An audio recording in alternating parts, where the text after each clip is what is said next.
believe in the ripple effect.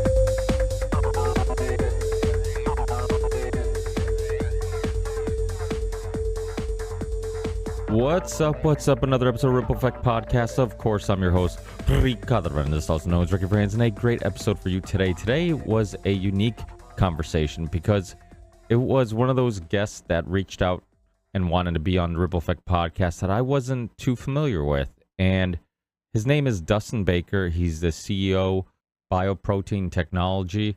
And that leads us into mostly what we talk about on this show, which is supplements, health, nutrition, longevity, and how to optimize the human body.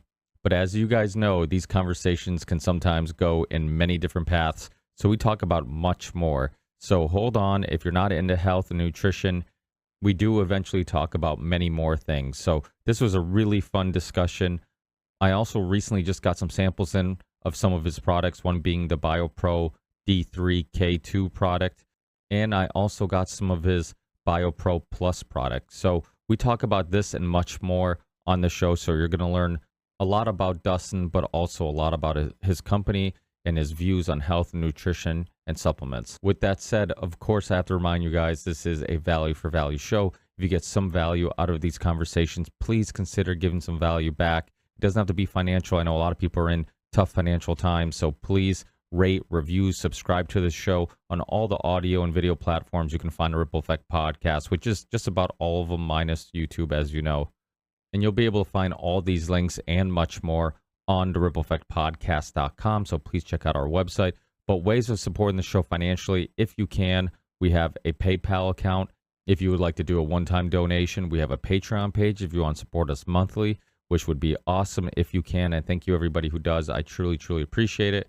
And to show my appreciation, once a month, I do a Patreon podcast with my Patreon supporters. So if you want to be a part of that, you can donate as little as $1 a month and be a part of our Patreon podcast and help the Ripple Effect Podcast. And this show gets thousands and thousands of downloads. If everybody who listened donated as little as $1 a month, I could easily do this full time. So just think about donating just $1 if you can. Other ways of supporting the show is checking out some merch. Go to therippleeffectpodcast.com and you'll find the merch tab, or you can go directly to the merch store by going to the Ripple Effect Podcast merch.com. And we have hats, t-shirts, all the gear you see me wearing on the show if you're watching it. It's all available on the Ripple Effect Podcast merch.com. And we also offer tons of other stuff. So please check out the merch store. You can get the word out there with some t-shirts, and you can support the show at the same time. Other ways is checking out our sponsors. One is the University of Reason, which was created by Richard Grove, who is also the host of a great podcast called Grand Theft World. Please check out that show if you haven't. Richard's also a regular on my other show, The Union of the Unwanted, which I host with Sam Tripoli, Midnight Mike, and Charlie Robinson. And if you want to learn a little bit more about the University of Reason, check out the last time he was on the Ripple Effect. We talk a lot about the University of Reason, what it offers, why he created it, and much more. So check that out. If you're at a crossroads in life, if you're looking for a different career path, if you're looking to connect with the community, check out the University of Reason, and you can help yourself and help the Ripple Effect Podcast at the same time. The last thing I'm going to mention is Element Electrolytes. It's one of my favorite sponsors because it was created by somebody I've been a fan of for a really long time, one of the most respected people in the health and nutrition world, Rob Wolf, who's been interviewed on all the biggest shows and also has been in many really popular documentaries, including his recent documentary called Sacred Cow.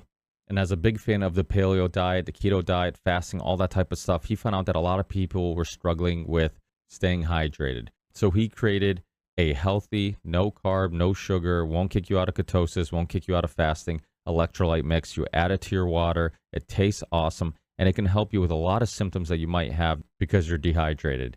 Headaches, fatigue, muscle soreness, tightness, all that type of stuff can be treated by just hydrating better. And a lot of your hydration options out there, they basically suck. They're full of sugar, or they're full of carbs, or really cheap ingredients. And that's not the case with Element Electrolytes. Please check out Element Electrolytes. Use the link in the show description, or use the link on my website, and you'll get a free gift with every purchase. And this is one of my favorite sponsors because it's one that I was using before they became a sponsor. And that's why I was so excited that they asked to be a sponsor of the Ripple Effect podcast. So plenty of different ways to support in this show. Please don't be a cheap ass and support those shows that are your go-to shows, the shows that bring you interesting conversations, interesting information, and bring some value to your life or worldview. And if my show is one of those shows, please consider giving some value back. Thanks, guys. Enjoy this conversation. I'll talk to you guys in the next one. Peace.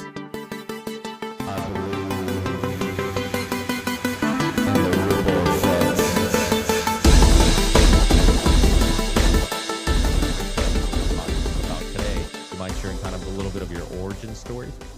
Yeah, the origin story. I'm always ready to answer that one. I do a ton of these interviews, and it's always like, oh yeah, how did you get here? How'd you do this thing? And it's like, well, how much time do you have? Because it's all these little things that add up to, poof, wow, you're here. But, to answer that, I guess you could really go back to when I was a kid. I didn't go to school for what I do now. I didn't. That was never when I was a kid. That's never what I wanted to be. It's never, the things that I was looking at. It was the furthest thing from my mind.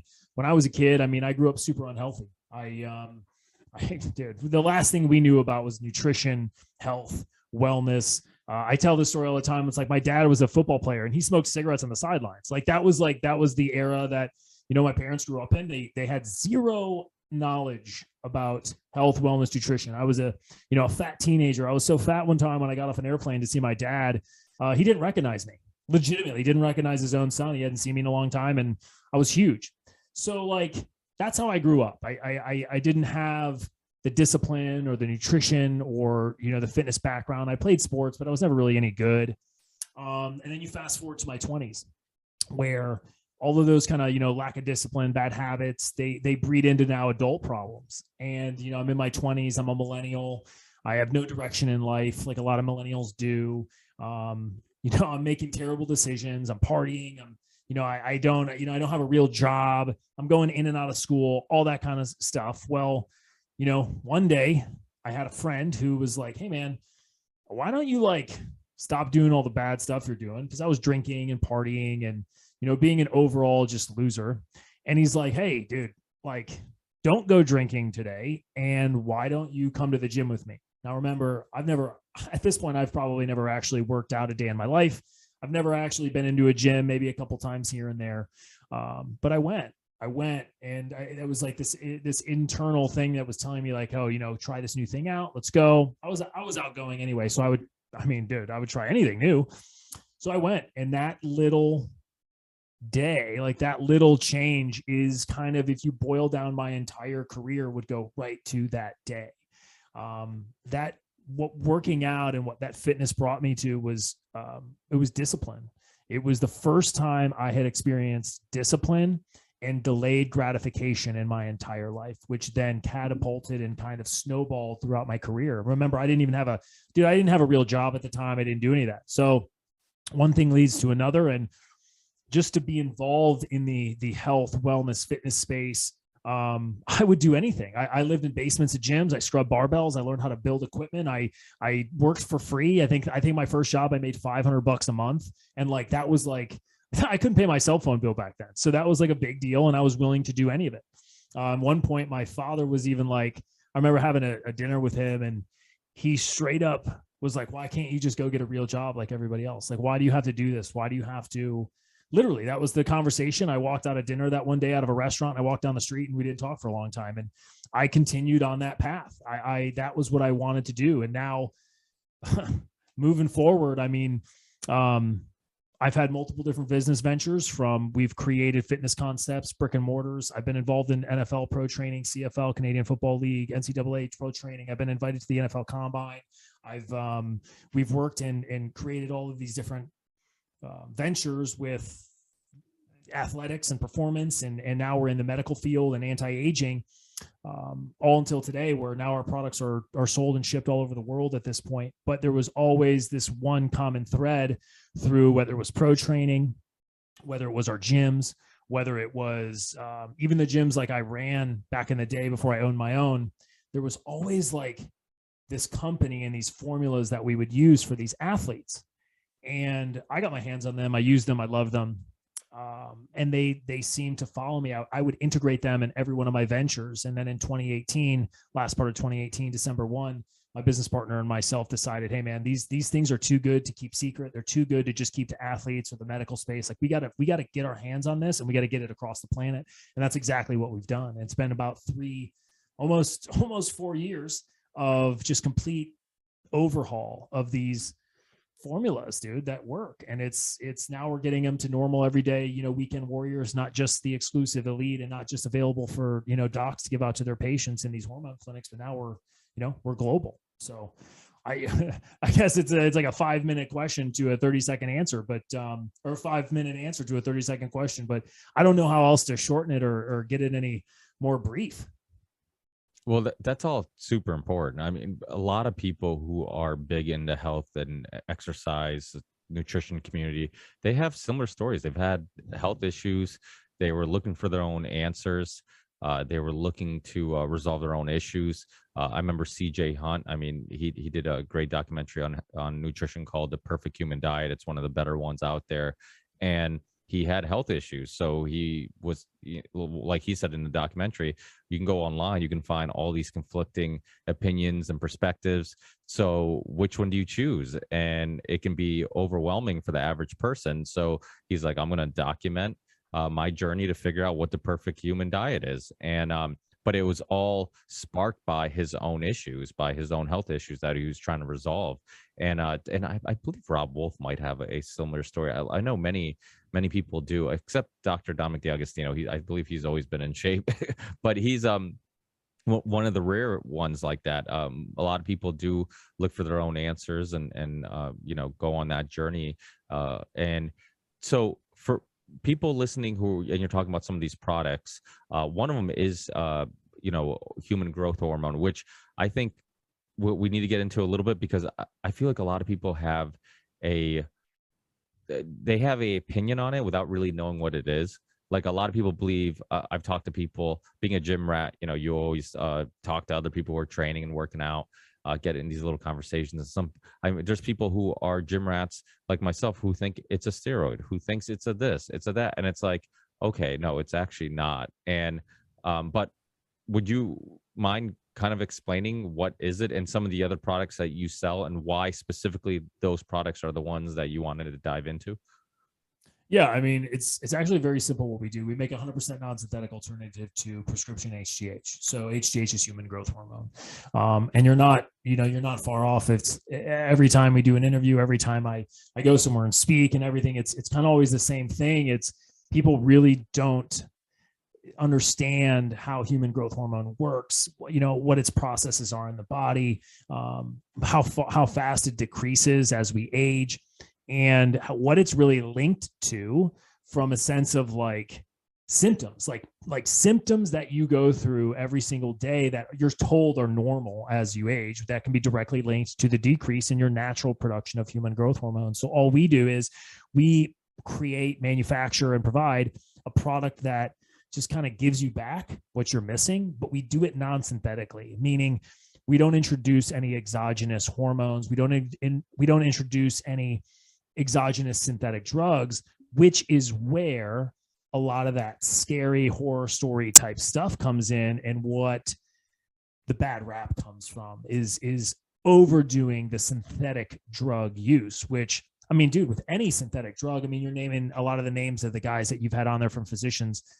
They would all, I'm sure, agree with me of, overdoing in specific synthetic drugs and pharmaceuticals do not lead to a good place necessarily. And a lot of times it's, depending upon who you're providing them to, can do much more harm than it does good. So we just give individuals an alternative to get the same type of benefits that some of these prescription drugs can do, but we just do it safer, we do it faster, we do it easier, and we make it, more available to them.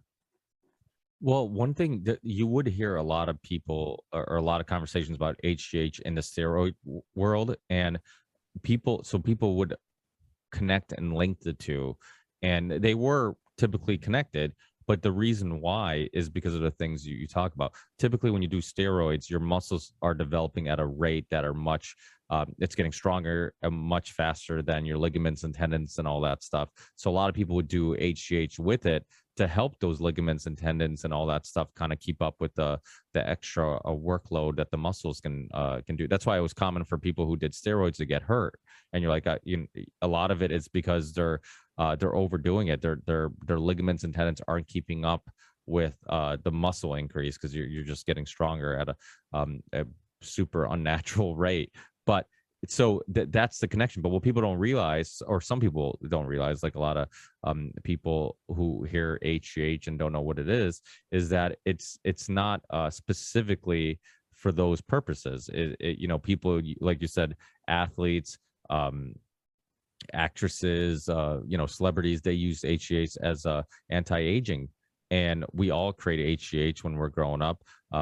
A real famous example of it is Leo Messi, from the soccer player from Europe, from Argentina, plays for PSG. He was, I don't know, he was really short when he was born. They were concerned about him being at a average height, so his doctors, when he was little, introduced more. I think his HGH levels were low. Introduced more HGH, so he's still only 5'7". So that's how the synthetic drug was actually created, and why is for human growth hormone deficiency syndrome in children. Originally, it was created in the 60s, and then it was actually extracted from human cadavers. Like that's how it was created. So it was created from cadavers, and then that was the purpose of prescribing that drug. Eventually, of course, they went to recombinant DNA and extracting out of petri dishes, and that's how they do it today. But that's why it was created. It is for kids who literally are growth hormone deficient. And come on, they're gonna live a terrible life if they don't actually develop as a normal human being. So 100%, that's literally why it's created and prescribed. Yeah, and I don't see, and so uses like that you hear about, and it's publicly accepted as like a good purpose to use it.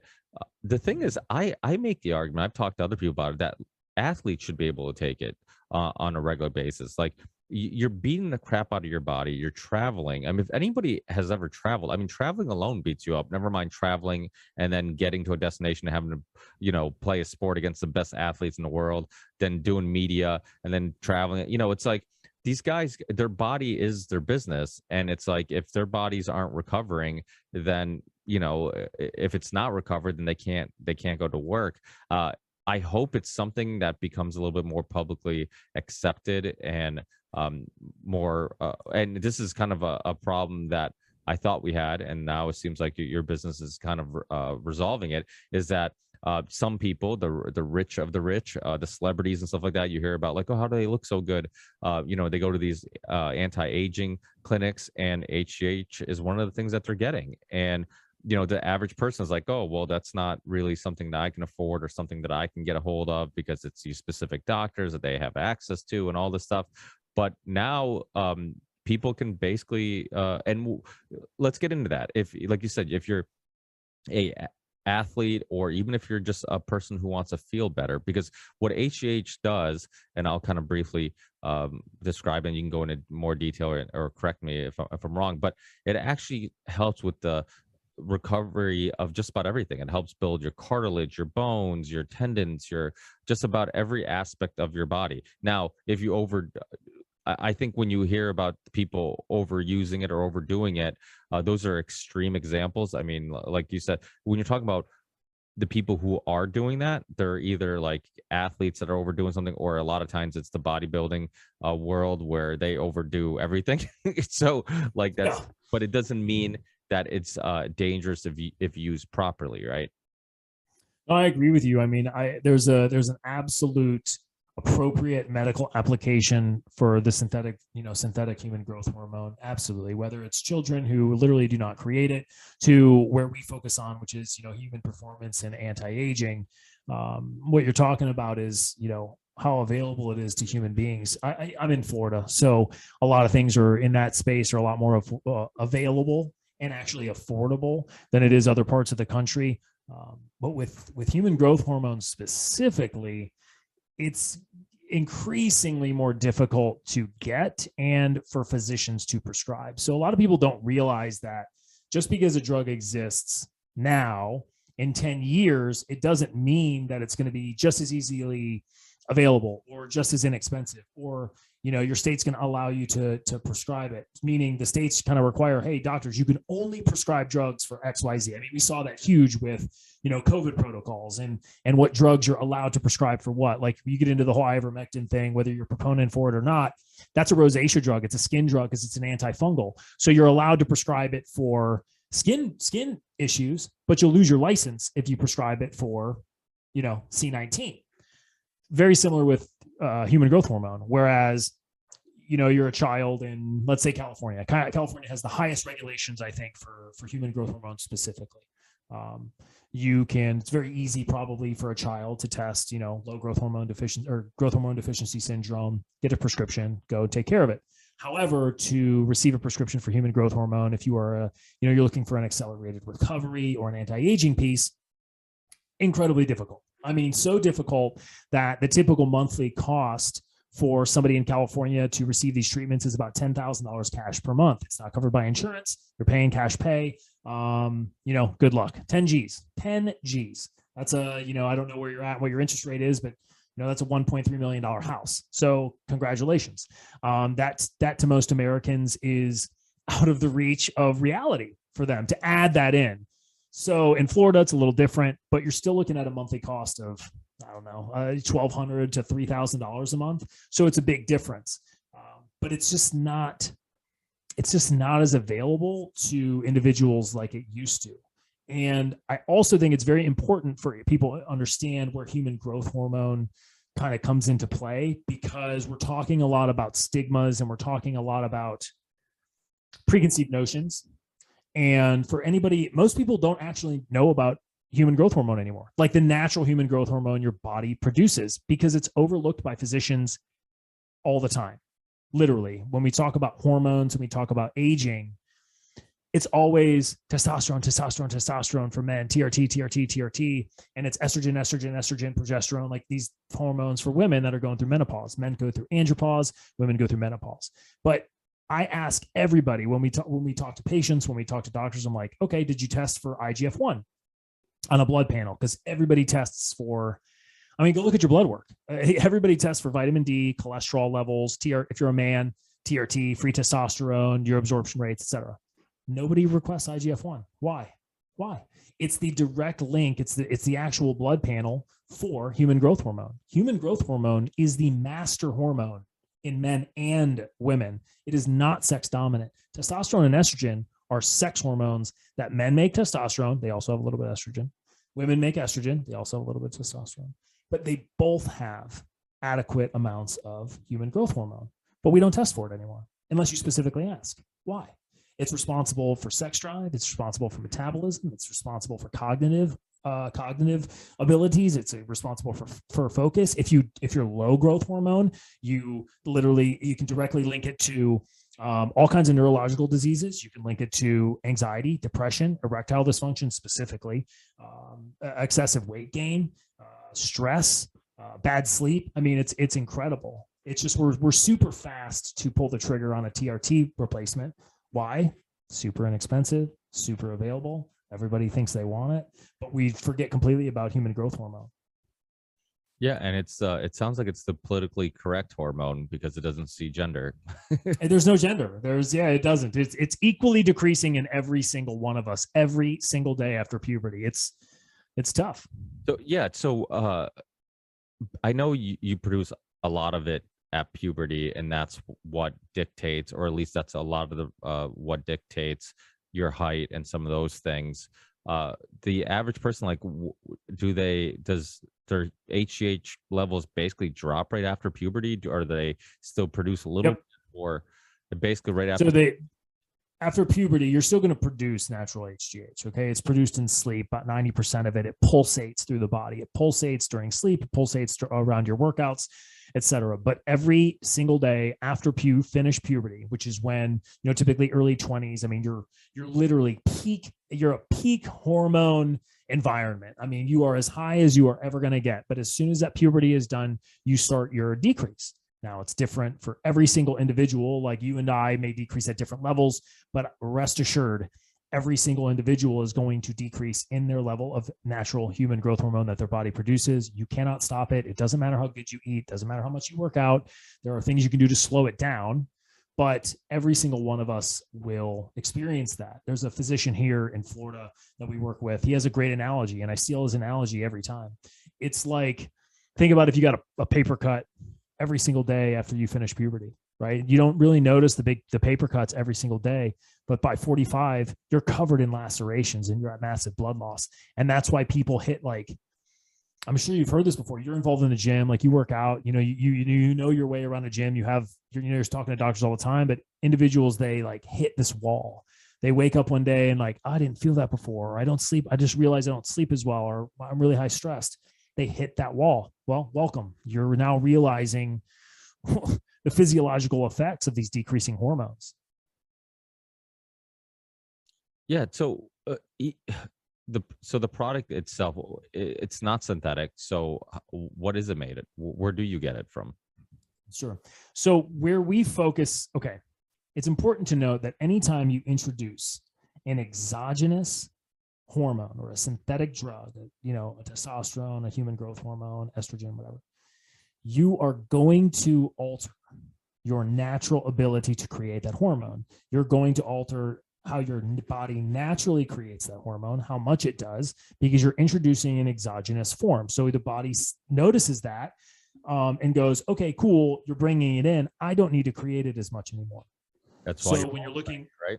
You got it. I was just about to get there. So then you look at these guys and it's like, they take testosterone. I'm hitting TRT hard just because that's the world that we live in. I mean, we're 36, 37 years old. That's where, I don't know if you wanted anybody to know that about you. I just blew you up. But that's the world we live in. I mean, everything is about dudes and TRT, right? And everybody, like so many people do it. Well, that's not for me. I'm straight up and down. It's not for me. I don't suffer from low T levels, but it doesn't matter. It's not for me. Number one, I don't want the needle. And number two, here's the real issue. The second you involve or introduce an exogenous synthetic hormone into your system, your body is going to naturally stop making it. You're giving it to your body, so it's going to stop. So yes, with dudes, your testicles will shrink straight up and down. Not only that, but then your body is going to naturally fight against testosterone and produce more estrogen. So then guess what? You got to take a whole nother drug to stop that. By the end of this, you're not just on testosterone, you're on 3 other different drugs. The other drugs aren't to help you, like boost how you feel. They're to stop you from growing man boobs, gynecomastia, huge plastic surgery thing down here, by the way, gynecomastia. Because what guy wouldn't pay any amount of money ever to have his breasts removed? Because you have to. You grow breast tissue. Another drug to stop your testicles from ascending, not descending, right? So you're on all these different drugs now. So when you're asking me, like, what do we do? Well, we don't give you the hormone itself. We give you the end result. So the signals that the hormone creates. So what people need to understand with hormones is the definition of hormone is simply a chemical that your body creates that causes a specific type of end result. With human growth hormone, before the body ever uses it, it goes to the liver first. So it's created in the pituitary gland in your brain. It gets sent to your liver, and the liver transforms it and metabolizes it into what are called growth factors. Now, growth factors are what the body actually uses to signal cells to create the change. So growth factors are what are called protein cytokines. There are these little proteins that go out into your cells and they literally say, hey, cell, wake up. I need you to do this. If it's muscle cells, it's like, hey, I need you to multiply. I need you to differentiate, meaning just make more. If it's, the skin cells in your face, collagen, I need you to make more. I need you to perform this action. That's what a growth factor does. So instead of giving you the exogenous or the actual hormone itself that will negatively impact your natural production, why not just give your body the growth factor? Like, why not just give you the cellular signals? So that's what we do. We give your body molecularly identical cellular signals to just say, cells, wake up. You're not getting these signals as much anymore. Get to work, create more collagen, multiply the muscle cells, increase oxygen supply in your blood, regenerate nerve endings. I mean, growth factors are really cool. You can Google right now. Go, anybody who's listening, go and Google. There's so much science backing growth factors and tying them to so many different ailments of when you're deficient in these growth factors. It's insane. Whether it's diabetes, Parkinson's, ALS, erectile dysfunction. I mean, the list goes on, and they can all be tied back to lower growth factor levels in your body. Oh, that's awesome. And it's orally, right? Because we take ours orally. Yeah, it's a sublingual. You hold it under your tongue. It expresses the blood vessels in your mouth, and you absorb it directly into your system. And how long does it take before the average person starts feeling something? So that's probably one of my favorite parts of the job. It's really cool. So when we ask, we're super, super vocal on social media. Our users, like if you go on our social media, you go on our Instagram, you're going to see the type of guys we deal with. It's awesome. They're very loud. They're very like outgoing dudes. It's really, really cool. They don't hold back anything, and they're very vocal. And we always ask guys that try our product, and women, but guys are a huge market. I mean, why wouldn't they be? We don't tell them anything, but it's like, we want to know exactly when you feel it, and we want to know what you feel. And that's it. That's it. Overwhelmingly, the answer is always the same. It's always 12 days or 14 days. It's never anything longer than that. It's always overwhelmingly. It's always 12 to 14 days. And the typical response, that's like that eureka moment. And the typical response is, okay, what did you feel? Because 12 to 14 days is not enough time to like overwhelmingly change your body. It doesn't matter what drug you want to take. Nothing is, you're not turning into the Hulk in 12 to 14 days. You can take every drug on the planet. It ain't going to happen. The thing that they feel the most is like, I don't know. I feel so much more energy. I feel so much more focus. It's one of the guys was like, I feel like I'm living in HD. So overwhelmingly, it's absolutely 12 to 14 days. That's awesome. Yeah. And it's it's not the only thing you guys sell. I know you sell some, what else? Vitamin. We do a sleep product as well. So we have a sleep product that we add on to the product we were just talking about. Is called BioPro Plus. It's our coup de grace. That's what we do. That's our whole business at this point. But we add a sleep product as well called CortiSleep, and it's an add-on to the BioPro Plus. And what it helps you do is it helps to increase the time you spend in NREM and REM sleep cycles, which is where your natural 70 to 90% of all of your natural hormone production is done during those two sleep cycles. Another thing that people don't realize what's going on is, again, every decade as you age, the quality of your sleep and the amount of time that you would sleep naturally actually decreases. And all of these recovery functions, all of these hormonal functions, all of these anti-stress, anti-catalytic functions all take place during sleep. And if you're waking up more than once a night, while you are not experiencing the type of recovery, the type of physiological functions that should be properly taking place, you're missing out on them, period. So we just fix it. We just, introduce something to, and that one is 100% natural. That's 100% natural product. It's really, it's a game changer. The cool thing about that is there's no 12 to 14 days. That thing works tonight. You feel it tonight. You feel it. We get a lot of guys who utilize, cannabis a lot. Just today, there was a guy talking to us about, he's been using cannabis for a really long time. That's how he went to bed, but he never really woke up actually before his alarm. He noticed he was still kind of groggy because when he came off of, using cannabis so much for so long, he tried our product and he's like, dude, I wake up before my alarm even goes off. It's really incredible. Yeah, and then you also have a D3K2 product. Yep.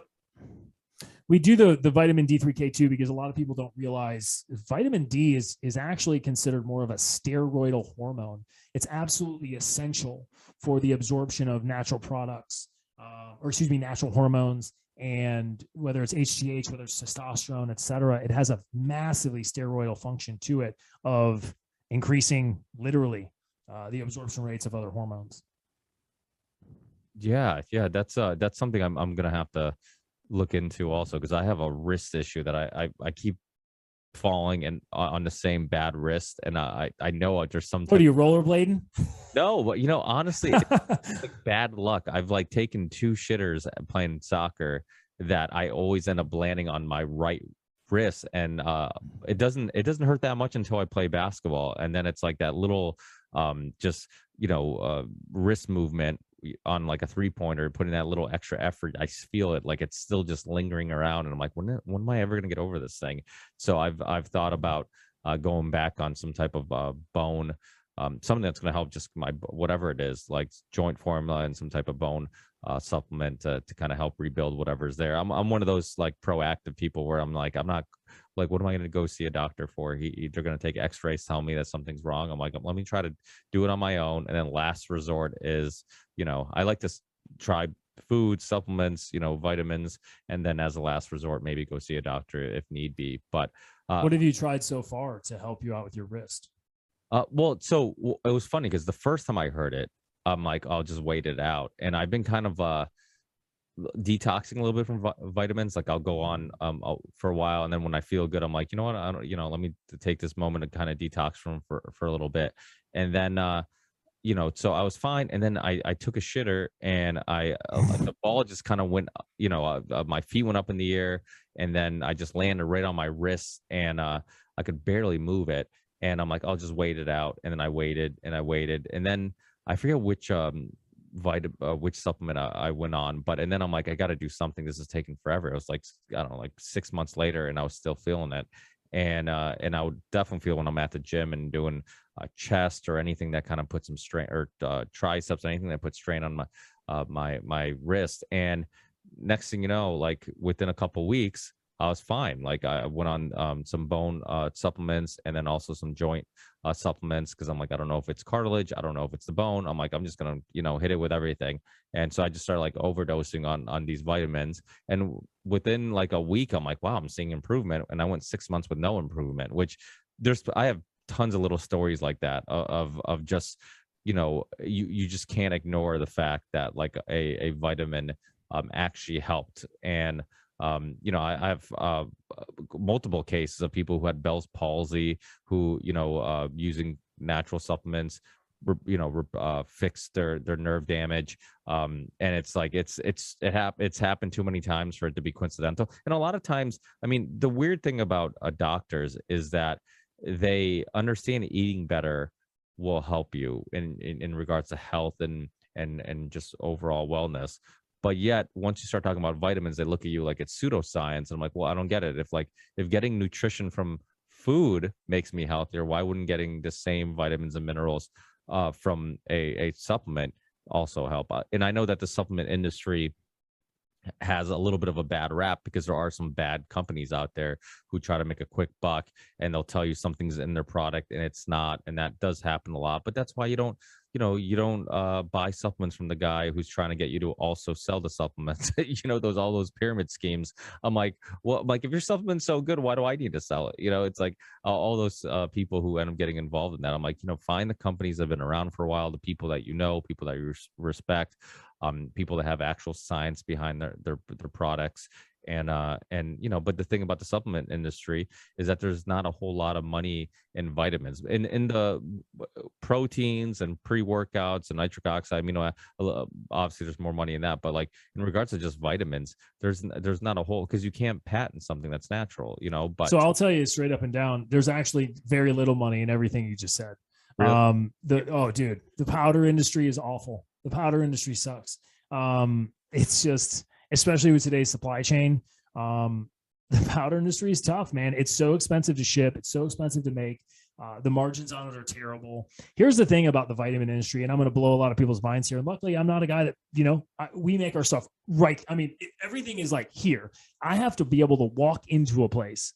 Okay, so I'm president of the company that I own the parent company of bioprotein technology that owns bioprotein technology that makes BioPro Plus. I'm also president of bioprotein technology. I run operations. I make sure I operate the vendors. I do all of that types of things. And what I mean by vendors is, this is very important.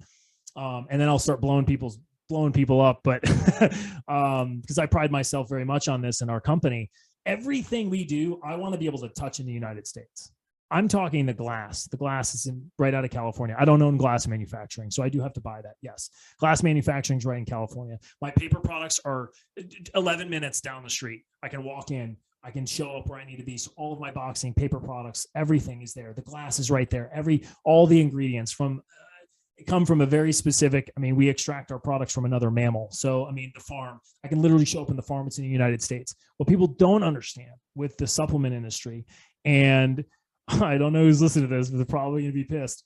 Most of all those companies, number one, don't make their own products. They do not make them.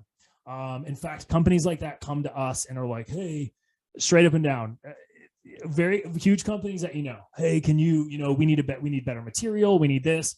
I get emails from those guys.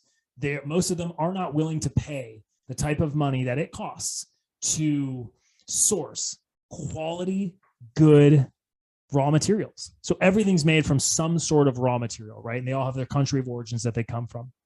I get those emails all the time. They won't pay for it. They won't pay for it because it doesn't meet their margins. And most of these companies, straight up and down, they're all buying products from the same people. So they're just different labels. That's all that it is. They're just different labels. So trying to find a lot of these different companies, and especially when we're talking about vitamins, dude, you're talking commodities now. Commodity markets are where you get the trashiest product. That's what happened to CBD. CBD was a great product. CBD was phenomenal. Dude, once everybody got their hands in it, product goes right out the door, because no companies can survive against companies that are willing to buy trash and sell you trash and lie to you. So any of the good companies are forced out of the market. That's why we just don't do what everybody else does. We have our own processes, our own formulas, our own, I was on Sean Baker's show. I was telling you that, I was on a show 2 hours ago, straight up and down. He's like, where do you get the material? Cause he's a carnivore dude. He's an animal dude. And well, guess what? We mess with animal. We extract materials from animals safely. The animal survives longer on our farm than they would in the wild, blah, blah, blah. Don't at me. Don't send me any nasty emails. They have a better life. I promise you. The point being is that, no, I'm like, Sean, no, I can't tell you that. Absolutely not. Because my entire intellectual property is entirely maintained, encapsulated supply chain, my personal feet walking into these buildings going, making sure this is done the right way. It's not call India, call China. Because guess what? I know that market too. I've shipped plenty of stuff overseas. My family business, that's all they do is shipping stuff from China. It's a completely different, business, but that's all they do is shipping containers from China. That's not what we do. Unfortunately, that's the industry you live in. So people are like, the other thing Sean was saying was like, oh, so you're struggling from a supply chain? No, not at all. Absolutely not. Because we handle everything. So when you're looking for quality products and supplements, dude, good luck, man, because it's just not even fair for the consumer these days. It's trash, straight up and down. And I have no problem saying that, just because I know I'm not the guy doing it. So I don't feel bad about saying it, but it's a tough space out there, and it's really tough for consumers. And I almost feel bad for them, because it's like, dude, so many products and so many things people do, they're just being scammed. They're being scammed. In fact, to even put it one more way forward. So we have I don't formulate the products myself. I am not personally back there pouring vials and doing that, but our guy that runs all of that stuff, he's a formulator, dude. He literally does formulations for a living. And he will go, and when we're doing our formulas, and he's like, man, we make all this stuff and all these things. He's like, but this was last week. We were having a meeting. This is the only thing that we make that I really can get behind, that I actually know works and does this stuff. I'm like, man, I can't, it's easy for me because I see, past the, the Wizard of Oz veil and curtain, but to be a normal consumer today, it's just a barrage. It's just a artillery from every single angle for the garbage that people are wasting their money on. I don't even know how we got there, but I mean, I felt the need to kind of blow that up and share that. But it's a big deal, man. I mean, that's such a good point too, because I was just talking to somebody recently about a ketogenic, whatever it was, product that they were buying, and they're like, "Oh, is this good?" I'm like, and I was trying to, I'm like, back in the day when I started keto, uh, and it was I was roughly around when my son was born, so probably around 7, 8 years ago. Like we had to make everything from scratch, which is probably a good thing because you knew what was in it. And now people will just buy all these keto products, and like you said, once something becomes a money maker, everybody's trying to get their hand in the jar and try to get their cut. So now you just get stuff that says You keto, get trash. and it's not healthy at all. And everybody has this interpretation that like, oh, if it's keto, it must be healthy. No, no, no. If it's keto, it just means that the it's low on carbs, or at least net carbs, because they'll just fill with a bunch of fiber. But it doesn't mean there's not soybean oil and all this other nonsense and cheap ingredients that aren't good for you. So it's like it's another perfect example of that stuff. And a lot of times, like my co-host, who when I first started the show, before I knew I could get guests on the show and people actually wanted to come on. I had my buddy that I used to, and he did triathletes. I mean, he's another like health guy. So a lot of our conversations would be, we're both in like philosophy and health, so it would be a lot of that stuff. But he's big into like making his own supplements, because he's like, he's like, if you buy the raw ingredients, he's like, it's so cheap. He's like, so what the fuck are you paying for when you're buying like a tub of pre-workout that basically all you want is like, the caffeine, the the nitric oxide, because you're trying to get a pump, and whatever, whatever ingredients that you like, you can just buy those raw ingredients and get it at like a quarter of the price. And a lot of times you look at like a lot of these supplements, they'll throw a bunch of stuff in there that I'm like, there's not even enough in there to make a difference. Like, why even put it in there? Like, it's just like, it's well, like they put it in there because if you when you put in other ingredients, you can piggyback off of science that doesn't necessarily correlate to your product, but you can utilize the science in marketing depending upon what you're doing, because you're including ingredients within it. So that's kind of where that comes into it. So if you add, dude, I don't know, let's just say arginine. Okay. Arginine is a really awesome amino acid. It's a great blood builder. It's phenomenal. You're talking about NO2, like you're talking about pump boosting. Awesome. Arginine, great. Well, you can tag on so many science, there's so much research behind arginine. You can just buy a cheap arginine powder, add it to your supplement. Now all of a sudden you're throwing science all over the place, putting it on labels, and there could be, I don't know what the serving size, a milligram, a milligram or a microgram or something in there. It's like, oh, it's in there. Well, is it? What are you buying? So that's why they do that. The powder industry is tough, man. That's not really my bag. That's not really my business, but I know enough about it to be dangerous, but that's just not something that we do, because it's tough. It's tough, dude. Straight up. Yeah, it's a tough market. Now, is there, and that's the other thing, like what we're kind of hitting on is dosage, and read the labels. People need to spend their time to read the labels. People, they want to look at the front where it's all like just a marketing BS. It's like the front is there just to basically sell you the product. But if you can turn it around and read the label, you can at least get a little bit more information, and a lot of times when I'm buying stuff that's keto friendly or whatever, typically I don't eat anything. I'm kind of on a ketovore diet. It's mostly just like meat, but it's one of the few things I actually drink, and I got a can of it right here, is Jocko's product, his because it has nootropics in it or whatnot. But one thing that I look for, like I remember when I first thought about if I'm kind of low on energy, what can I take that's will keep me in fasting or keep me in ketosis that isn't bad for me.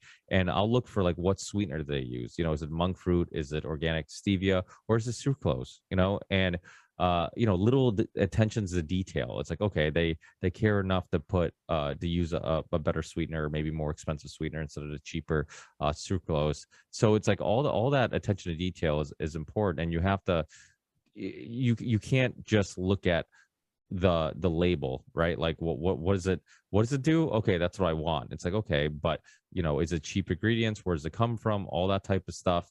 But like you said, I do feel bad for the market, because it is really hard to make money. It's saturated with like really cheap products, and a lot of it's just like cheap caffeine. And the other thing is like, one thing you emphasize about your products, like synthetic, like it's like the 5-hour energy shots. Like in theory, the idea of getting a lot of B vitamins, good, but they use all synthetic vitamins and all synthetic caffeine, which I mean, I don't even think you can absorb a lot of the vitamins that they increase that like they include. I don't believe. I'm not listen. 5 Hour Energy. Don't at me. Don't send me a cease and desist. I have no idea. But I shouldn't even have said that name. But all I'm saying is, we're talking about B vitamins, not 5 Hour Energy. Listen, dude. I've been in business a long time. I know how to. I've had a lot of controversial people on the show. Roger Stone. I mean, I've had Jack Abramoff, Dr. Peter McCullough. So I don't stray away from controversy. I know obviously you're much more concerned about getting sick. But the point I was trying to make to try to deflect your concern about getting in trouble is synthetic vitamins are obviously like I'll let you explain because you know probably much more about this than I do. Why is there? Does anybody make the argument that a synthetic caffeine, synthetic vitamins is equal to a natural caffeine or natural vitamins anytime? Is it comparable? I can't. You asked me if anybody specifically, makes that argument. I have to be honest with you. I don't know of anybody specifically that does. I'm sure that there's somebody out there. I'm sure that there's somebody out there willing to make an argument from synthetic to natural. Look at the only thing I can relate it to. Remember, I come from a medical and athletic space. So what I can relate it to is right now there's a really big market for drugs, not illicit drugs, but drugs in the medical space for peptides. Okay. Peptides are a synthetic drug. They do not naturally exist. Well, some of them, most very popular ones, don't even naturally exist in nature, right? They are synthetic amino acid chain compounds that somebody in a lab put together. They don't naturally happen in the body. Okay. It's not an identical amino chain that you're introducing a new chain of amino acids. And a lot of people are like, they love those. They love the synthetic, growth factors. They love the synthetic peptides. I'm not a big fan of them. You can only use them for 3 weeks at a time, right? If you go any longer, which most people do, now you're into the realm of side effects. Now you're into the realm, at least the recorded ones. A lot of these things are all new. So who knows what's going to pop up in 10 years, but the side effects occur mainly when you overuse them. They're only for accelerated healing from when you're actually like finishing up from a surgery. That's not what they're being used for anymore. Now they're being used all the time and getting switched up and blah, blah, blah. I'll make the argument right now that to me, using a non-synthetic version of growth factors that are molecularly identical to your body are much better to me than using a synthetic form, which, is either an injection or a pill or something like that doesn't actually naturally occur in your body and it's synthesized in a lab. I'm not interested. So I'll make the argument, I'm the guy on the other side of the aisle making the argument for that.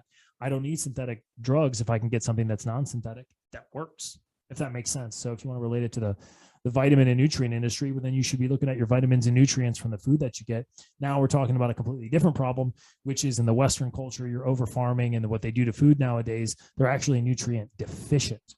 So you're not actually getting the vitamins you think you are getting. And that happens with the way that the soil is stripped during the farming process and the over farming of, especially in the United States, of farmland straight up and down. That's why we actually, we make products and include very specific nutrients that we call genetic activators, because they are plant organic compounds that your body needs to help what's called permeate the cell. So open up your cell wall, because if your cell wall cannot open, it doesn't matter how much water you drink. It doesn't matter what you eat. It doesn't matter those things. Your cells cannot effectively absorb the nutrients and the ingredients that you're getting it, that you're giving it. So we include a lot of those specific nutrients that are included in the ingredients that we use to help permeate the cell wall, to drive nutrient delivery, to drive literally pharmaceutical delivery and our products delivery into the cells. That's a whole nother thing, but yeah. No. I think we got a lot of information on there. Yeah, I guess I wasn't, maybe I misrepresented what I was trying to say. I wasn't trying to say that maybe the argument would, because some people would say, well, yeah, maybe the organic food extracted vitamins are better for you than synthetic, but are the synthetic really bad for you? Like there's no harm, it's cheaper, I save some money, and I think that that's something that I maybe it's an American thing. Like we don't really look at food as because it's sometimes we look at what we're eating, but we don't look at the quality of what we're eating. Like what do we? It's like I forget who said it. Like we used to say we are what we eat. Now we should say we are what we eat because now we're giving animals tons of chemicals and genetically modifying them and giving them force feeding them corn and all this other stuff. So I think it's one of the reasons why science can be manipulated, because you look at like burgers, for example, and Sean Baker's talked a lot about this, where people will look at a diet where people are eating like McDonald's, and it's like, oh, look, if you eat mostly meat, it's bad for you, and it's like, okay, well, the quality of what your meat that you're eating is, one, it's barely meat, and two, it's you're not taking in consideration the quality of what you're eating. So it's not everything is the same, right? Man, don't get me started on fast food. I'm a huge proponent for the opposite. I'm not a fan of fast food. Doesn't it drive you nuts? I used to say this all the time. I'm like, so your body is like a car that you can't trade, right? I make this. I try to explain this to people. I'm like, and the reason why I would bring this up is because I would see somebody with like a new Range Rover or a AMG S-Class Mercedes or a 7 Series BMW at the drive-through at a fast food place, and it makes me fucking crazy, because I'm like, that car needs synthetic gas, synthetic oil, high octane gas, all the best stuff you're putting in that car. So you're paying to put all the best stuff in that car, the thing that can be replaced, but you're putting the shittiest thing in your body, which can't be replaced. So I use the metaphor like, okay, your body's like, you have to look at your body like it's a car that you can't trade.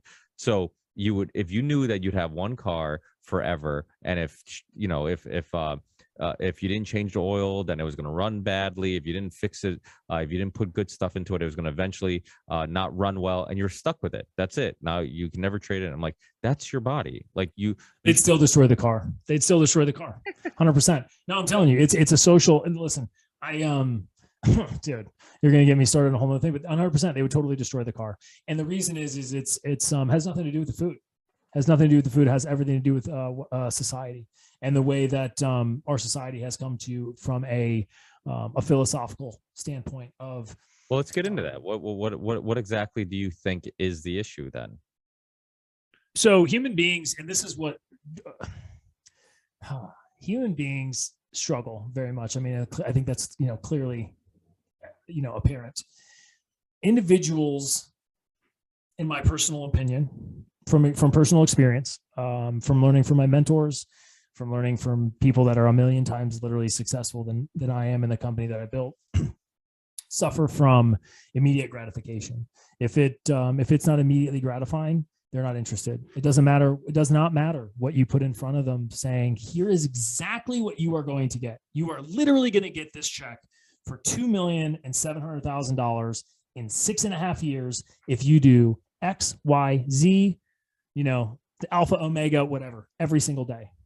Because I can almost probably, take any human being and give them a very specific regimen, and you can probably actually give them that check, in 5 or 6 years. They will never do it. A very small percentage of individuals will do that. And it's because I'm a millennial. I'm no different than anybody else. I've suffered from this myself. The overcoming this, what I'm about to talk about, is probably the most powerful thing that I've ever learned in my life. It completely transformed my life. It takes me all the way back to that origin story from when I was 10 years, when I was a complete degenerate, because that's what I was, straight up and down. Like, I told the story quick, but dude, I was full blown degenerate. I mean, I'm 20-some years old, working in and out of bars, can't even barely, keep a job, partying, thinking everything is really great. It's all immediate gratification. It's all, what can I get right now? It's because everybody, when you put the end result off in the distance, they think they're going to be able to get there either way without doing the work. They're like, I'll just do it tomorrow. That's the failure. I'll just do it tomorrow.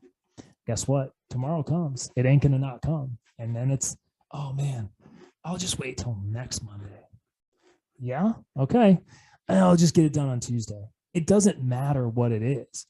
Everyone has the ability. Human beings are the most incredible, impressive machine that's ever been built. Okay. They heal from anything. Like you can, well, you know, you're not going to heal from a bullet to the face, well, to the head, you know what I'm saying? But you have the ability to literally like heal. You have the ability to heal cognitively. You have the ability to heal physically.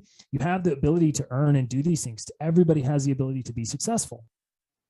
But everybody, not everybody, a very large percentage of individuals will always push it off to the next day. They will always look for that immediate gratification, whether it's food, whether it's partying, whether it's, you know, what they think is the fast track to success. It's always, I want it now. Dude, there's people all over Instagram. Look how many losers are out there. And I have no problem saying this. Look how many losers are out there on Instagram with 100,000 fake followers, number one. 100,000 fake followers, selling, taking photos in front of guys in front of fake Lambos. Guess what? This is going to sound really stupid, but I don't care saying it. I know the guys with the Lambos, that these people literally, I mean, I can go down the street. I'm literally next to the airport. I can go to the airport right now at the private airport, and there are people that will sell taking photos in their private jet. And you pay X amount of dollars, you get the private jet for 5 minutes. You can take all the photos you want. What I'm getting at is everyone is bought into this system of like, buy it now, like all this like fake type of shit. Dude, it doesn't exist. It's all fake. It is absolutely all fake. And as humans, we just look for that super fast instant gratification. Now, what I was getting at is the ability to be successful is looking at individuals who can delay gratification. So bringing it back to the car, dude, they destroy the car anyway, 100%, because they're going to look at, you know, a year down the road, like, oh, dude, I'll just fix it then. I'll just fix it then. So we're looking for that fast, you know, that fast fix. And that's why they're driving through McDonald's. They're not driving through, you know, it tastes good once or twice, but it all tastes the same. Dude, McDonald's tastes the same, dude. So does Chick-fil-A, and Chick-fil-A is cool, but Chick-fil-A, it all tastes the same. Eventually you're buying it because you just want food now. You don't want to have to worry about it. You just want to get it cheap. You want to get it fast. You want to get it now. You want to shut the kids up. You want to just roll through because it's not important to you until it is. I know I went on like a huge rant there, but it's all very intertwined, right? I mean, look at the guys you interview on your show. I mean, I'm sure that they probably would agree with me for the most part. Well, I definitely think it's a cultural problem. I mean, but we're always looking for the path of least resistance. I mean, some of our greatest developments have been because of that. It's because we're finding a faster way of doing this, an easier way of doing that. And there is that. It's also true that people don't want to put in the work. I mean, I'm sure you get the same type of emails, questions, text messages that I get, where it's, you know, questions about like a shortcut to losing weight or getting stronger or getting more muscular, optimizing stuff. And it's like a lot of times you give them advice. If it's hard, then if they don't have the discipline to do it, they won't do it. And that's the thing, you know, even when Sean Baker was on my show, I did a carnivore diet for 2 weeks, and then I actually enjoyed it so much, not so much of just eating steak every day, but more just the way I was feeling and looking, and my energy levels were up, and I really enjoyed it. So I did a 3rd week, but I went into it telling myself, like, listen, even if I hate this diet, let me just see if I can do it. Like, it's a good discipline exercise. Like, I like having those battles, those internal just exercises of like, can I do this? And am I mentally strong enough to, you know, to get through this? And but we do have a cultural problem. I mean, you talked a little bit about being successful, and I know, you know, success is different to everybody. I remember there's I don't know if he was an Irish soccer player. It's one of my favorite quotes because it's hilarious. He's like, I spend most of my money on cars, girls, and partying. He's like, the rest of my money I wasted.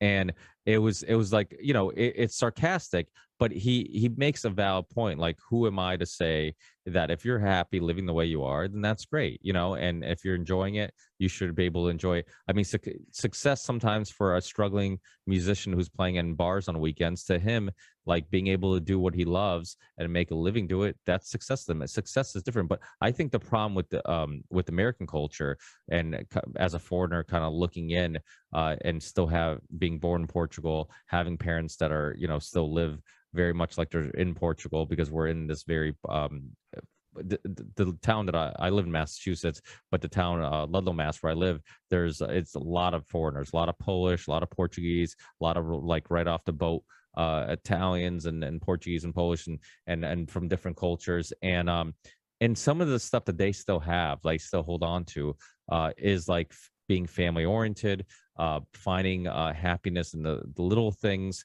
And I think when you get to America, you get so caught up in this idea of, okay, we come here to pursue money and financially get ahead, and then you kind of lose some of the things that didn't require money but brought you happiness. And then it's like, next thing you know, you're working on weekends. Next thing you know, you're your whole, all your energy, all the best years of your life is invested into a company or a business that you don't enjoy or doesn't appreciate you, and then you die. And you look at a lot of Western Europe. I mean, even Italy, they have, when making the Lamborghini, they had during break, they all the best engineers in the world, they're having a glass of wine, they're enjoying company. They breaks are long, you're enjoying each other. Like my dad's makes wine. He's been making, every generation going back makes wine, and it's always like, Dad, you can buy it, right? And it's like, you don't have to worry about it not coming out good this year or whatever. As I got older, I started realizing it's not so much about just the wine itself, it's about the whole excitement of everybody coming together. We're helping out, we have family, we have friends over, we're eating, we're drinking together. It's all that stuff. It's finding fulfillment in other things. And I think a lot of times people are self-medicating. So you're self-medicating with alcohol, you're self-medicating with pills and drugs because you're unfulfilled, you're unhappy. I mean, this was an old story, but I remember it was maybe 2018 or something like that, where there was this like epidemic of like investors or investment bankers in the UK like committing suicide and like overdosing, and it was like a lot of stories kind of one right after each other. It's like, yeah, because they're making a lot. They're rich with ones and zeros in the bank account, but they're poor with love and fulfillment and happiness and purpose. And and when you don't have those things, what ends up happening? You end up looking for something that kind of makes you happy for a little bit. I don't know if you know about the rat park experiment. It was, so they did this study where they had these mice, and I've told this because it's a good example of what we're talking about. I've told this story a few times on the show, so sorry people who've heard it already. But they had these mice where they put a substance in the water. I don't know if it was heroin or cocaine, and they had one water that had the substance, another water that didn't. The mouse kept coming back to the one that had the substance. Naturally, eventually it ended up dying. And they're like, hey, look, it proves that it's addictive. Well, look, we've this study shows that cocaine's addictive. Well, I think there were Canadian scientists who were like, one thing we're not taking into consideration is the cage. The cage has become a part of the experiment. So what they did, they created this thing called rat park. They took a giant warehouse, created its natural habitat, put places for the rats to run around, play, whatever, and they recreate the same experiment. Put water with the substance, another water that didn't have it. The mouse came one time, drank a little bit of water, went away, never came back. And then what they learned was what was happening.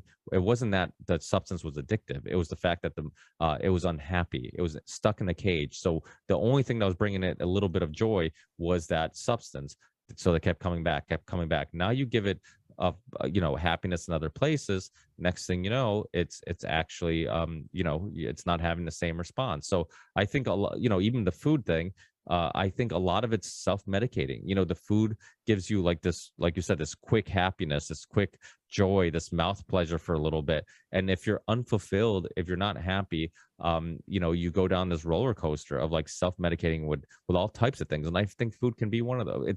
To some people, it is comfort food. They go to food for comfort. Oh, dude, food elicits the same type of response, the same type of dopamine response as illicit drugs. And to piggyback on what you're saying is everything that I said previous to your response is actually completely in line with what I just said. When I was mentioning success, I wasn't specifically talking about monetary success. I used a monetary goal or goal at the end because it's quantitatively easy for people to imagine those things. But if you're looking at success as an individual, whether that is everything you just mentioned, family, time away from work, having a career that you love, none of those things, not one. I'm sure there's extenuating circumstances, but not one comes from immediate gratification. They all come from delayed gratification and putting in the work prior to, especially family. I can literally, I would never drop any names, but I know plenty of colleagues, business associates that are way more successful than I am, that make a lot more money than I am, that are companies have been in business a lot longer, that are very unfulfilled and very unhappy. It has nothing to do with the ones and zeros in their bank account. Now, I'm not saying that they don't know how to delay gratification, but I'm saying that correlating to success, all of those things that you mentioned, sans monetary success, whatever that might be for somebody, still has the requirement of delayed gratification. And I will say, especially when it comes to personal relationships and with family, because no real relationship and no strong family that is absolutely fulfilling comes without pain, hardship, delayed gratification, excessive amounts of work, way more than work in the, in the business sector, for lack of a better term. Well, I tell people all the time, even with, so my wife, she works in the restaurant industry, and like Thursday and Friday nights, she works late, and she comes home, fairly late, and I have to wake up early the next morning, but I always wait for her to get home. And I fast all day anyway. So I'll eat when she gets home, regardless if it's 9:30 or sometimes 11:30. And if that means the next day I got like 4 hours of sleep, I'm okay with it, because like I always tell people, I'm like, your relationship, especially when you have kids, your relationship can take the backseat to the kids, but your relationship is like a plant that if you don't water, it's going to die. And you can't assume you put a plant somewhere and it's just going to stay alive forever. And it takes work, but that's the kind of piggybacking on what you're saying. That's something that people don't take in consideration, that those strong friendships, those strong relationships with your family members, your kids, your wife, whoever it may be, that all takes work. Like I always tell like my kids, I'm like, love is earned, it's not asked for. I never ask you guys to love me. I want to be a great dad, and I hope that you do love me because of it. And to me, that's that's really important. That's probably one of the most important jobs that most people neglect and aren't very successful of. I was listening to a podcast today while I was at work, and I remember them talking about how the most successful guys financially in the world, they all have like the most messed up kids. And it's like, because and it's true. And it's like, because a lot of time, everything comes with a sacrifice, right? Like I live in a very modest neighborhood, a very modest house, a very modest life. And sometimes, you drive by a really nice house and you're like, my wife will be like, oh, what a beautiful house, she'll envy it. And I'm like, yeah, it is a beautiful house. But I'm like, that, that husband's probably not home with his wife and kids right now. And everything comes with a sacrifice. I mean, don't get me wrong. Some people get lucky. They end up just maybe getting inherited some money, so they can kind of live more freely, or be more flexible with their lifestyle or whatnot, or maybe they have a really successful business at a really young age or whatever. But for the most part, everything comes with a sacrifice, and everything's a balance, and you have to figure out like, okay, do I want to spend my weekends at work? And my big thing is also stress management, because to me, it's funny because sometimes people hear me on the podcast and are always like, oh, you're like the calmest person ever. You'll have people you disagree with on, and you never get, worked up. And I'm like, well, that's a big part of like who I am. Like I try really hard to be as calm as I can, to be and that comes with work. Like you said, like everything comes with work. Nothing great in life comes without some work. And I go to the gym every day, and as we get older, we're in our getting to, we're closer to 40 than we are 30. You get to the point where it's like going to the gym isn't about physical health as much as it's about psychological health and mental health and getting that stress out. And so many people neglect working out, and it's like, oh, get me that. Another perfect example. I have real issues with DSM and the way we quickly give everybody a pill for antidepressant and anti-anxiety and all the stuff. Dude, it's like, you're telling me, man. we use these terms, chemical imbalance, when it's like, okay, well, most people, they don't ever test you for the chemical that's in balance. They just use this, what sounds like a very scientific term, chemical imbalance. And they're like, take this pill. We're not sure which chemical's imbalance or how imbalanced it is, but this might help. And if this doesn't work, try this one. And that one doesn't work, and you become a guinea pig.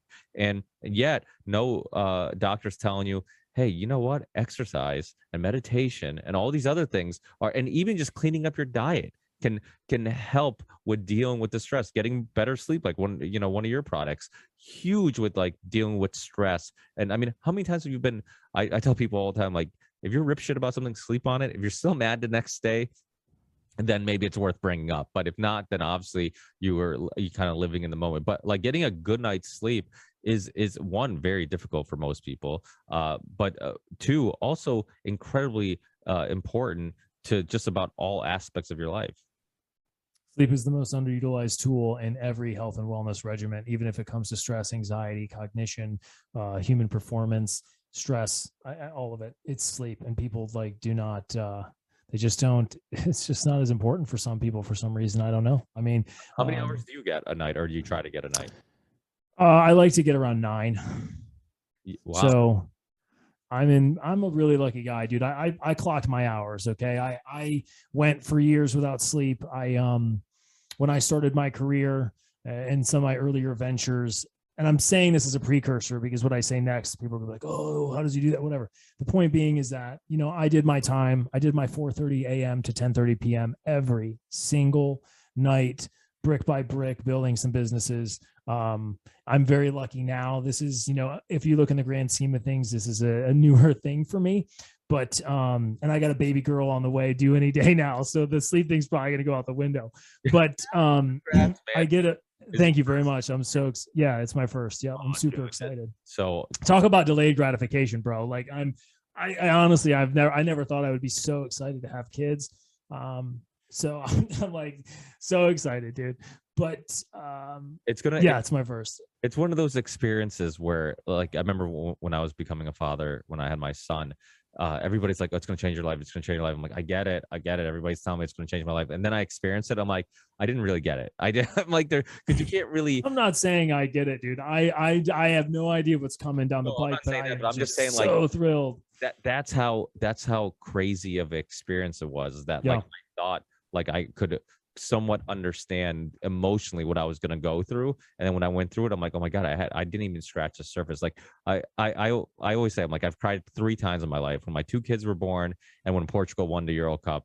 And I'm like, that's 3 times I've cried, and obviously my kids being born is much more important, but it's unbelievable, and the whole journey is just so exciting. The finding out, you're gonna have a child, the ultrasounds, finding out what. Dude, when we found out New Year's Day, and like we weren't like I'm married, we're very traditional family.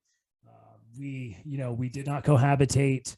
We're as traditional as it gets, and we weren't like trying to have a baby, if that makes sense. And then avoiding it either. Yeah. Oh, of course not. Yeah. So dude, I got that news, and like my wife was like, Dustin, get in here right now. And I was like, oh, what did I do? And she held up a pregnancy test, dude. And it was just like, I didn't know, my body had never felt the way that it felt when I got that information. And it was just, I was so caught off guard. It was like elated, but at the same time, like my whole life just in an instant changed, and for the better. But it's like, man, talk about hard work and delayed gratification. Like nothing I have done to this moment is going to have to do with what happens with this kid. And dude, if you can't tell, I don't know if people see my face if you're doing the video thing, but like, I'm stoked, bro. It's going to be awesome. But anyway, yeah. Hey, boy, that's important stuff. I know it's one of those things where, like, once you become a parent, all you want to talk about is being a parent. I'm like, oh, I became one of those guys who all I want to talk about. It's such a amazing, and it's you talked about culture, and I'll bring it back to like American culture. Yeah. One of the biggest issues in America is the fact, and you see it now, like it's unfortunately has become a political topic kind of, but the state should not be raising your kid. Daycare should not be raising your kid. The schools should not be having these intimate conversations with your kids. And to me, like, I want to be my kids, and just like myself, like I used to use this metaphor before I had kids for myself, and now I use it for my children. But like, I always said how, like, the reason I'm such a curious person, it's like, I know that the world is a billion piece puzzle that I'm trying to gather pieces to try to figure out the image. And I know, like, everything I kind of learn, everything, every a piece of wisdom I can extract from somebody, or maybe from my personal experiences, is like one more piece of that puzzle. And I know by the end of my journey, I might not have all the pieces, but I have hopefully enough pieces where I can get a somewhat idea of that image. Well, your kids are doing the same thing. And either I'm going to help him mold his world perspective, his worldview, who he is, his personality. But if I'm not involved, that means that TV, YouTube, marketing, the propaganda on everywhere is all fighting for his attention, all fighting to mold his perspective on the world. Obviously, schools and teachers and their own personal ideologies. Schools should be a place where they teach you how to think instead it's teaching you what to think.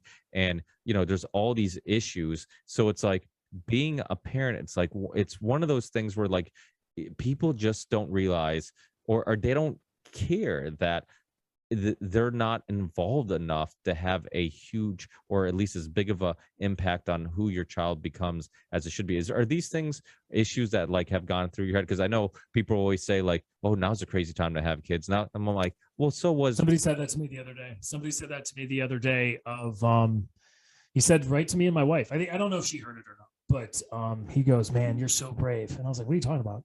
He's like, I can't believe you're having kids in today's day and age. I'm like, what do you mean? And I literally looked at him and I go, yeah, it's incredibly difficult. But guess what? The most difficult times and the hardest things to overcome are what craft, create, and mold the best people and the hardest people.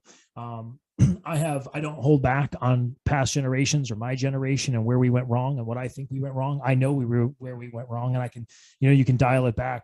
The individuals who grew up in the late 1800s and the turn of the century were badass, hard, very smart. Don't ever let the whatever you're learning these days fool you. We are way dumber than, including me, we are way dumber than individuals who grew up in the prior century and the century prior to that. They were brilliant individuals who did 10 times the amount of work in less time than we did ever, and kept it together and raised incredible families and people. So I'm actually thrilled to have the opportunity to mold an individual, and at least not just me, but to have a part in molding an individual to make something. Like I'm always saying, if you want to see a change in the world, then you need to be it. I live by example. I'm not all talk. In fact, I have learned to shut my mouth. I'm on a podcast and I'm saying this, which is crazy, but I've learned to shut my mouth. That was my biggest fault as a human being. And what always held me back in my life and my success is running my mouth. I learned to shut up. I learned to listen and to observe, and then to take what I've learned and let other people make mistakes, and then observe those mistakes and then not make them. And a lot of making mistakes myself, but I feel privileged, and I'm thrilled and excited to have the opportunity to be a part of an individual's life and upbringing to make and be the change that I want to see and I want her to be a part of in this world. Period. If I'm not going to be president of the United States, right? I'm not going to be governor of Florida where I live. I'm not going to, maybe one day. No, I'm kidding.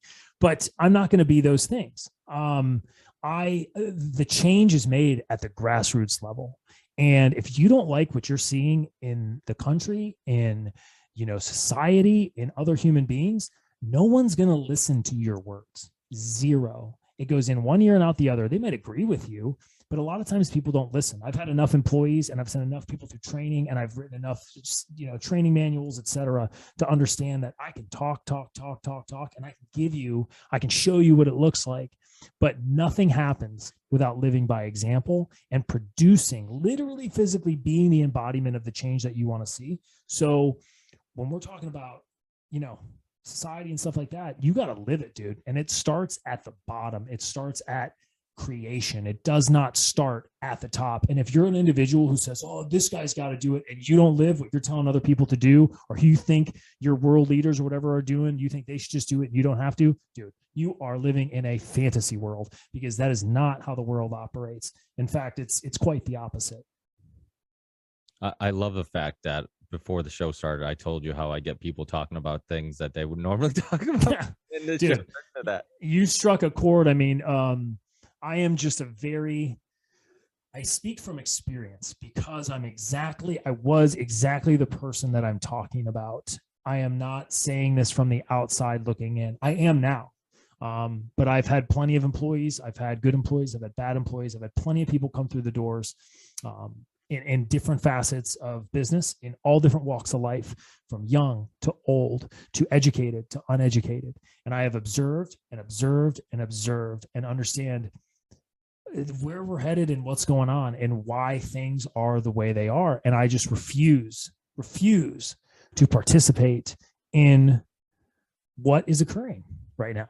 I refuse to. And our company is the same way. We don't have core values. We have core virtues, because values are just something you put on a wall, you write it up there and you think it looks cool. Virtues are something that you execute every single day. And that is what integrity is. Integrity is not like saying you're going to, you make the best products or you show up to work on time. Integrity is doing what you say you're going to do. And I operate my business the same way I operate my family, and the same way my daughter will grow up, which is integrity, discipline, and hard work, period. End of story. And you can directly relate back to where society and our society has dropped off from the lack of ability to experience hard work, to delay gratification, and the lack of integrity overall. As a generalized society, like, and I'm generalizing here. So if you're listening, you're all upset because I'm saying it. You're like, oh, it's not me. Okay, maybe that's not you. I'm generalizing, but it doesn't make it any less true. Well, that is a problem. And I mean, just there's no discipline. There's no zero.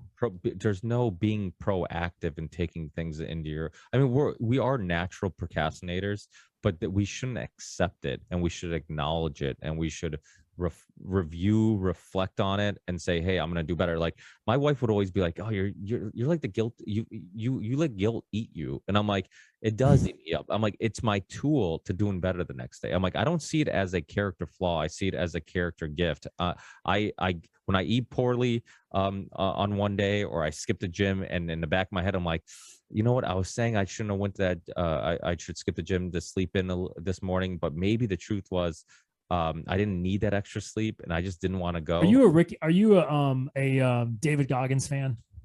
Yeah, I mean, he was actually supposed to be on around 2020 when all that. There you go. Okay, cool. He said it best. And I'm paraphrasing here, but I agree with him 1,000%. And if you want to at me and you want to send me emails, go for it. I do not care. There is nothing wrong with what you just said, which is having some sort of guilt, having some sort of shame. I'm going to take it a few words further, having some sort of shame, being ashamed of something, and frankly, being bullied for that. Okay. At one point in time, when you got bullied for something, when you were shamed into something in culture, why did that happen? So you didn't do it again. That's an innate part of your conscience. Like, you have to feel that. That's where, and that was what created like self accountability. Meaning, if you felt that internally, you knew that something had to change. And what did you do? You could either sit there and feel it, or you could go and change it, which is how great human beings are made. Nowadays, there's no bullying. You're not allowed to shame. There's no guilt. You're allowed to feel and told to feel however you want is the right way to feel. That is literally the opposite of how human beings have survived for as long as they have and have thrived.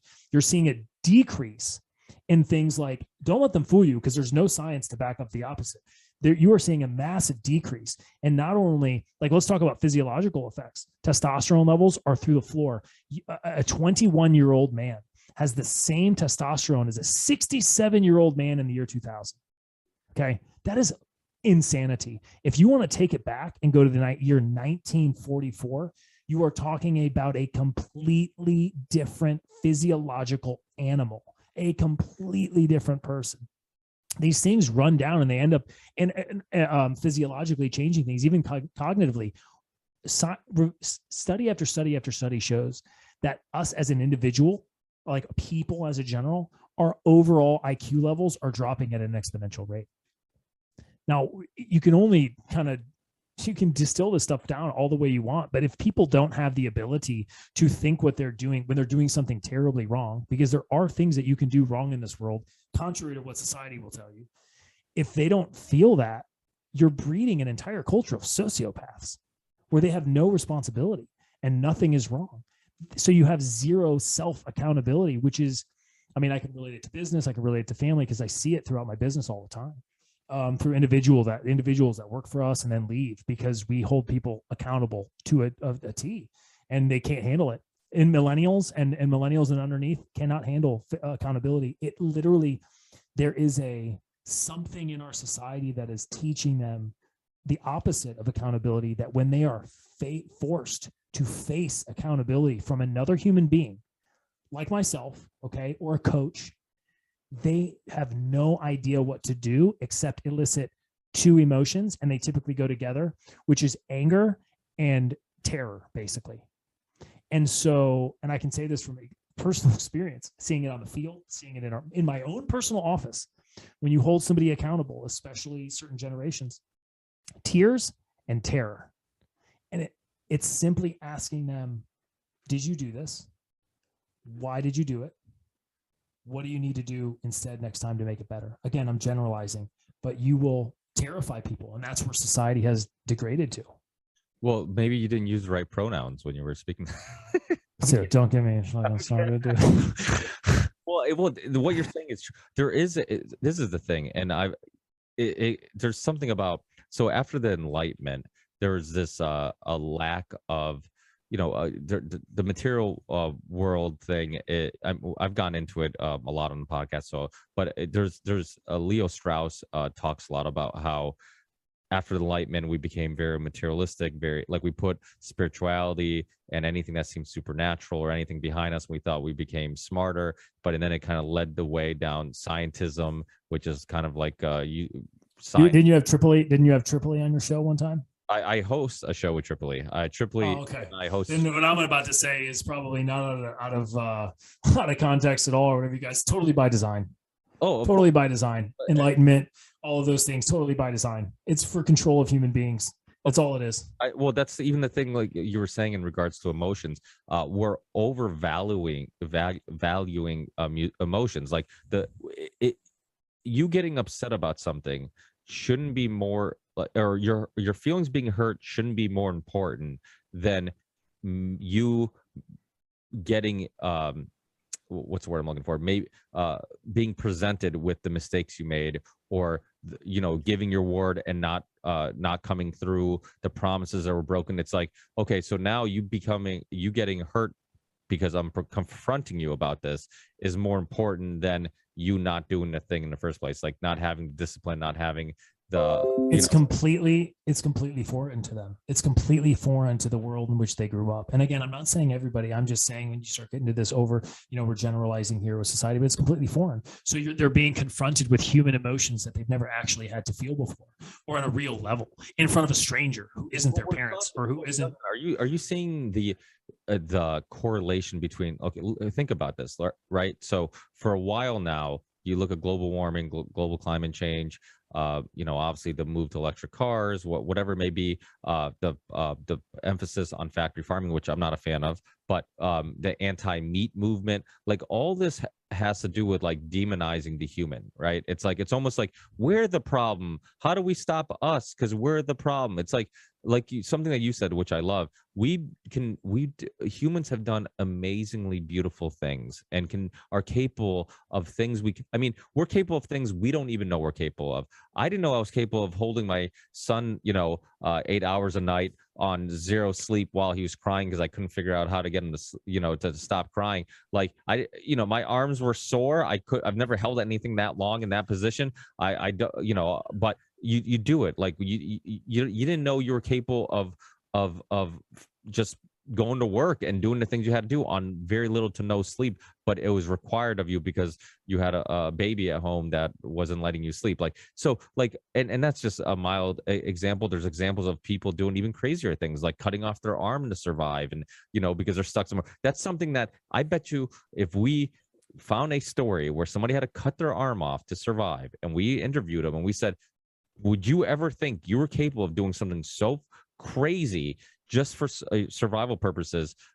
They would say no. Like they didn't think they had that hero or that person in them to be able to do something that extreme for survival purposes. So my point is, like, we're capable of doing things that we're not even sure we're capable of doing until you have to, until you're stuck in the corner. So we're capable of absolutely beautiful things, but we've gone to a point where, like, being a mother is a bad thing because or like, you know, and cherishing the beautiful thing of giving birth, the beautiful thing of actually giving, supplementing, the woman will actually supplement the child with the best food for it right after it's born, like all these beautiful things that nature has given us. And it's like, now we're demonizing that, now we're demonizing this, and that and like you said, it's all by design. I mean, personally, I don't know how far down the conspiratorial rabbit hole you want to go down, but it has a lot to do with, like you said, control. The World Economic Forum and Klaus Schwab, prior to 2020, people didn't even know who they were. You talk about secret societies and these agendas. Bilderberg group years ago was something that you would only hear on the Alex Jones show, you know, and you didn't think it existed. And now it's a household name. You know, all these things, you know, the skull and bones, all this stuff. I mean, and the crazy thing, what's crazy, what's crazy, Ricky, is Alex Jones ain't the first guy to talk about that stuff. And this is where people's minds are going to get blown, because I know exactly where their heads are going to go. But the Catholic Church has actually been the largest enemy of all of those things you just named for centuries. And we're the only major group to ever speak out about them, from Pope after Pope after Pope after Pope. So nowadays it's a little different. We don't need to get into all that, but none of that stuff is new. The Catholic Church was what? Well, because there's a war against. So I don't know if you're familiar with Alexander Dugin. He's a no. He's a Russian philosopher. He's very influential on Putin. Like, some people call him Putin's brain. The one of the only people that has translated his books, Professor Michael Millerman, has been on my show. I'm a huge fan of his work. He's one of the most thought-provoking guests I've ever had on, and they talk a lot of. It seems like, and you connect these dots, and it seems like, Russian philosophy, they're very old school in regards to their way of life, with their values, keeping things kind of they're more conservative in regards to that, and they seem to push back against what the Western trend is of, like, throwing everything that we've cherished out the door and say, let's start all over, and let's pretend family doesn't really matter, and that gender doesn't really matter, and this doesn't matter, and that doesn't matter, and if your feelings get hurt, that should be important, and we should be able to say that we can, somebody should be able to call you whatever you want you to be called, and all, like, just letting the ridiculousness just go up. So it seems like there, some of the pushback, like some of the dislike of Russia and Putin and stuff like that, could be they are one of the few European countries that are actually pushing back against this progressive thinking. And the thing is, like, I'm all for, like, filtering out bad ideas and reintroducing some ideas, and maybe brainstorming some noise. But there's some things that, like you said, generations back, how many things, how much wisdom from our past that we're rediscovering now, and we're like, oh shit, like, maybe the gut is important. Oh shit, like, oh, maybe these lifestyles of being in front of a computer in a cubicle isn't natural, and the way we used to live, we actually feel better, or eating the way we used to eat makes us feel better. Like, so there's so much to this idea that, like, we keep thinking like we're progressing, but we need to rethink what progression is. And if we're getting, the only person that can show that we're progressing is simply just words on a screen that someone's flashing in front of you. I don't understand how anybody can think we're in a progressive society, and the degeneration that's occurring. None of it is progression. All of it is degeneration. They'll tell you, if you talk to people in the world of science, in the world of technology, in the world of modern medicine, they'll tell you that we've progressed in all those categories. I would disagree with a lot of that, because I'm not 1,000%. Yeah. I'm sorry. I mean, when we agree, there's nowhere to go from there. I would agree with you 1,000%. There is nothing. It was a completely different subject, but if you show me the physical evidence that there's progression happening. I mean, there isn't. IQ levels are going down. Human bodies are literally degenerating, like physically degenerating, right? From hormones to physiological functions to IQ levels. So that is a very quantitative, easy metric to read. Our life expectancy our life expectancy went down last year, I think, as men. How is that progression? I mean, I'm looking at, okay, I run a business. I own companies. I literally do that. That is my job, is hitting metrics for companies. Okay. That's what I do. You can talk all the shit you want to talk, and you can say this is happening, you can say what this is, but guess what? At the end of the day, it's what are the numbers? What is the quantitative results of how you are performing? There is nothing outside of that. A profit and loss statement and is going to tell you exactly how your business is performing. It's a very simple document. For some, it's simpler than others, from whatever. The point being is that it's a very easy metric. You go to the bottom of the line, you can see how healthy your business is. With human beings, it's no different. It's absolutely no different. Show me the quantitative results that human beings are progressing in this, whatever we're doing right now, because you can't. I'm looking at quantitative metrics of the everybody likes to forget spirituality nowadays anyway. Okay, cool. Let's talk just natural. Let's talk just the physiological body. Let's remove religion. Let's remove spiritualism. Let's remove all of it, because that's the first thing that always will come is philosophy and all of this stuff. Okay, cool. Show me the biometric, like quantitative results of a human being progressing right now, because they aren't. They are absolutely degenerating. Then, the point is there's no metrics. There's zero metrics to show that. And numbers don't lie. Data doesn't lie. It doesn't matter where you're at. And if it takes some sort of, I was speaking with somebody the other day, and this was in a religious conversation, but it's very appropriate to this. And what I'm getting at is, if something takes a bunch of verbal gymnastics and a bunch to answer a simple question that's black or white, and you have to have all of these verbal gymnastics, and everyone's like, well, you don't understand, it's complicated. Anytime somebody starts talking about it's complicated, you're not going to get a real answer. That's not how world works. It's just not. It's very easily quantified in different ways.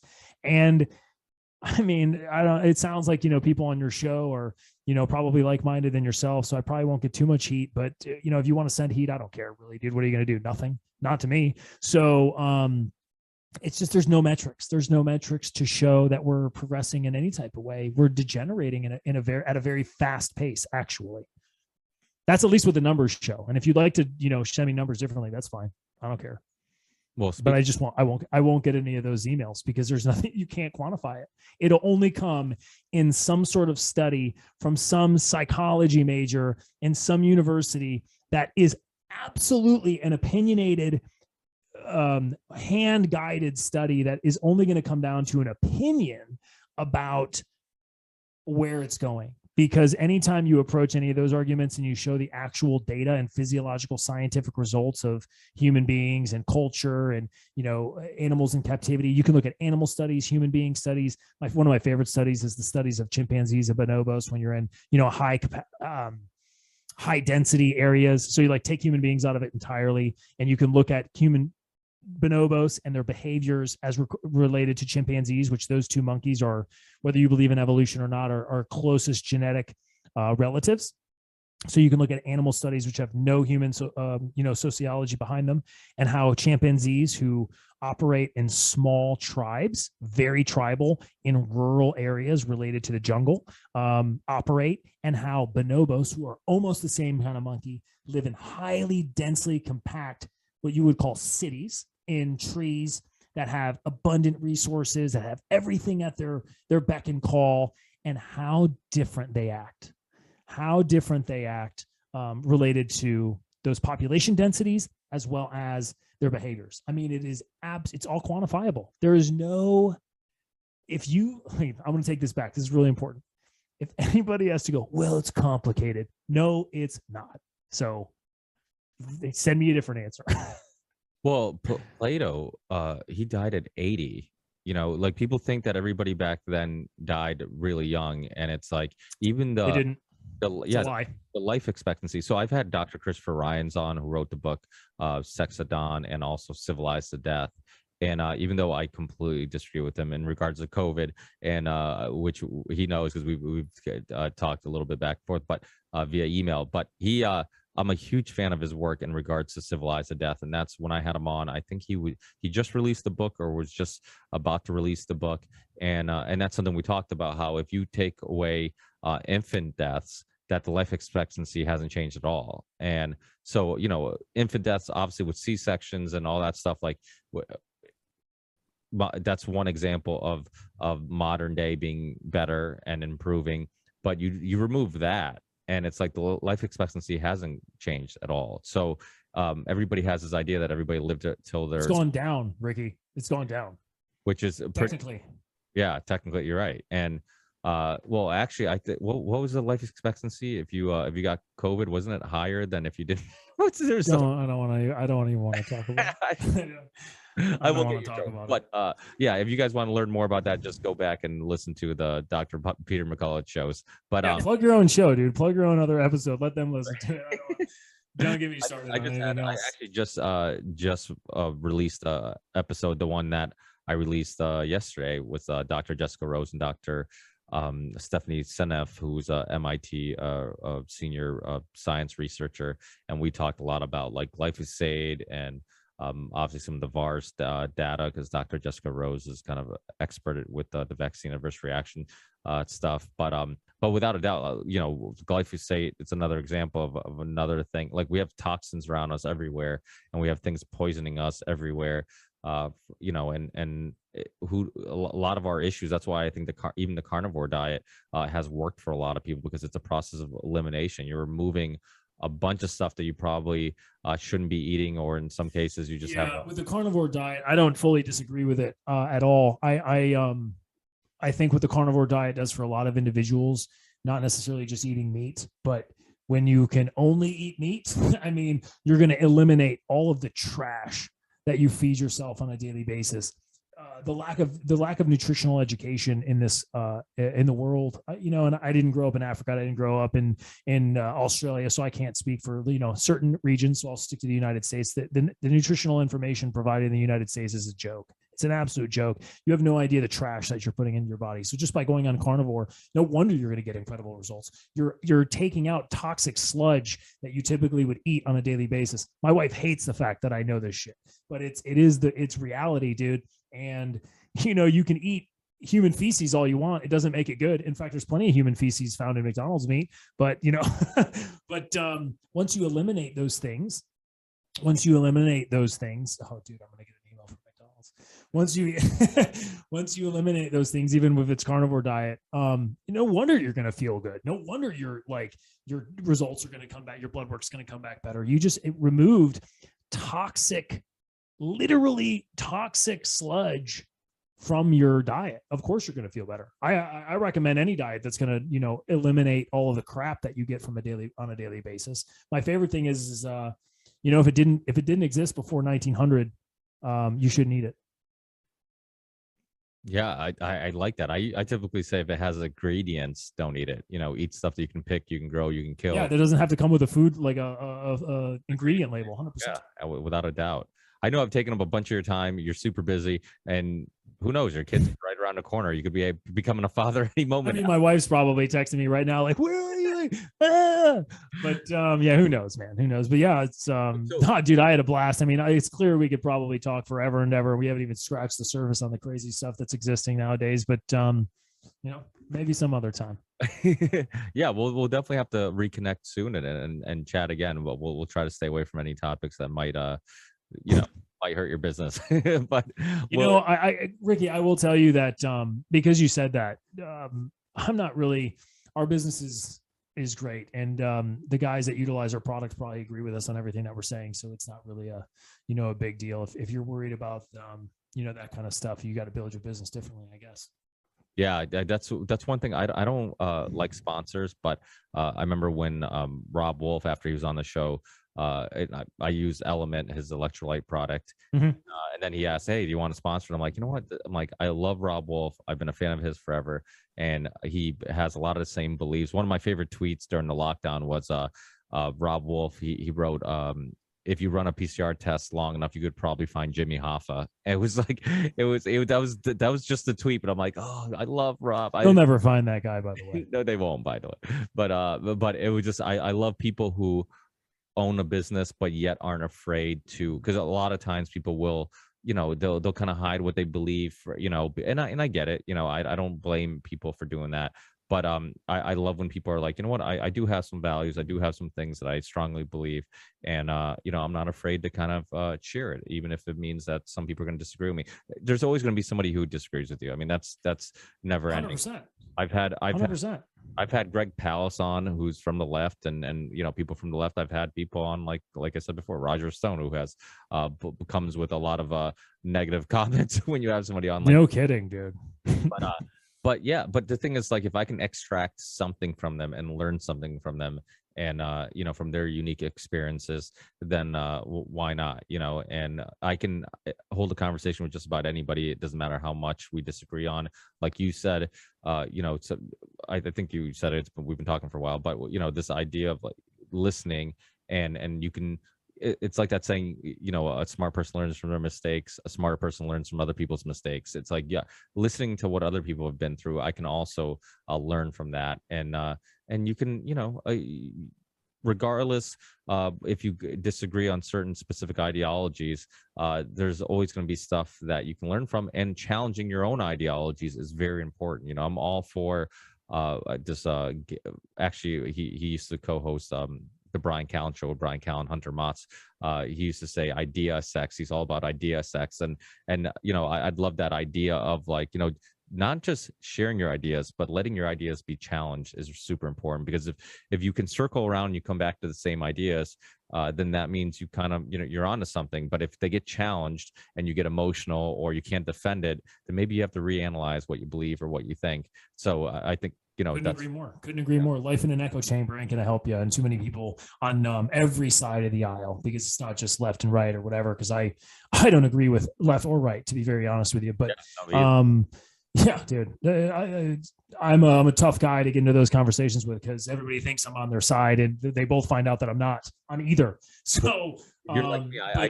I say I'm politically homeless. I don't affiliate with politics. Period. If you really want to get into it, it's a disaster. But yeah, you can't live in an echo chamber, man. Yeah. You can't live in an echo chamber. I agree with you 1,000%. I say things all the time. People clearly are gonna, piss people off. Whatever, dude. I mean, that's fine. You say stuff that pisses me off all the time too. I'm not emailing you. Like, if you got a question you want to talk about it, cool, hit me up. But I get it, man. Don't live in an echo chamber. Get out there. Listen to what other people got to say. Yeah, and I agree with you in regards to politics. I don't really follow politics at all, because it's all just theater, and me following it means that I'm getting. Dude, it is professional wrestling for adults. Yeah. Now I know there's a lot of. It's all it is, dude. Professional wrestling for adults. It's the most scripted thing you're ever gonna see. Yeah. I mean, Jesse Ventura used to say that. He's like, it's just like professional wrestling. You get 100% it. You get caught up in the storyline, but behind the scenes, everybody's working together and doing deals together. 100%. Not to quote Kevin Spacey, because he's obviously, but Kevin Spacey, when he first did House of Cards, I remember this interview where they asked him, like, oh, so, because they had consultants that came in and that worked in politics, hung out, in those groups of people, lobbyists and stuff like that, to kind of share their stories to get inspiration for the storylines. And they're like, oh, so what part of the movie was more theater than realistic? And he's like, how fast we passed the bill. He's like, everything else was pretty close to the stories we're being told. Like, so the fictional part was passing a bill quickly. Everything else, with all the backdoor deals and backstabbing, that was the realistic part. So it shows, and that's what people need to realize. Like, unfortunately. But so for people listening who want to learn a little bit more about yourself, your products, your company, all that good stuff, where's the best spots to keep up with you? Yeah, to be honest, man, the best place to learn about what we do is to hear it from the guys that actually use our products, from the people that do, from the athletes that do, and that's all on social media. That is our thing. That's where we have our community, and you can, you don't have to listen to me talk about it. You can listen to actual people who use it, and that's Bioprotein Tech. You can just go on Instagram. It's BIOPROTECH. Excuse me. Bioprotein Tech, BIOPROTEINTECH, Bioprotein Tech on Instagram. Website's the exact same, bioproteintech.com, BIOPROTEINTECH. You can, see if what we do is right for you or not for everybody. That's for sure. But, if it sounds like something that you are interested in or that are interested in what we're up to, then, hit us up, ask us a question. We are always here to give you the information to make the appropriate decision for what you're doing. And if we don't have the information or it's something that's way out of our scope, we'll point you in the right direction. We have no problem doing that. My main goal in life is to really help people get what they're looking for, stop feeling like crap, especially for people that are getting older. Like, you don't have to wake up every day and just hate life. Like, you can feel good again. It doesn't have to feel that way. So if it's something that I know that, or something that we can send you to or help you out, whether it's us or somebody else, just ask us. We're here to help. Yeah, and I hope I'm actually hopefully going to be ordering some of your stuff soon, so that way people will hear back from me and get some feedback on how I'm feeling and how this stuff worked and whatnot. So that'll be exciting because 100%. As a active person, I can and we're the same age. As we get older, it doesn't get any easier being active. So any help is awesome. If I can take anything to help out and keep me looking as young as possible. I mean, you're telling me. I hear you. Well, thank you so much, Dustin. I really appreciate taking so much time to chat. Congratulations on becoming a father. You're on for a hell of a journey. It's going to be life changing. I'm sure it already has been, but it's really fun. And as a one parent to another, it's always I get excited for other parents because it's like I know how especially when it seems like somebody like yourself, like you remind me so much of myself when people would talk about me being a father. I'd be like just super smiley and like so excited, like people could tell how excited I am about it. So that's awesome. We need more parents like you guys out there who more dads, man. That's a big thing we push with our company is masculinity, dude. Like, more dads, more people involved, like more men involved in society, more men involved. You'll go to the page, you'll understand, but that's a big thing. I mean, take it on to a whole nother thing as we close out, but that's a huge deal. Sounds like we got the topic for the next podcast. Oh, dude. Oh, give me started on masculinity. Oh, man. I mean, dude, I can go on forever. Well, thank you so much. Like I said, congrats. Hopefully everything goes well, and then sounds like in the next week or so, and you guys could be in the hospital crying together, and your marriage will be complete, and your family will be complete, and it'll be a hell of a journey. And hopefully we talk again in the near future, not too close in the future, because you're not going to be getting any sleep for a while. So maybe after things settle down, we can reconnect again. All right, Ricky, thanks so much for having me on, buddy. I really appreciate your time, and I really appreciate you guys listening. Thanks so much. Thanks, Dustin. Take care. All right, see you.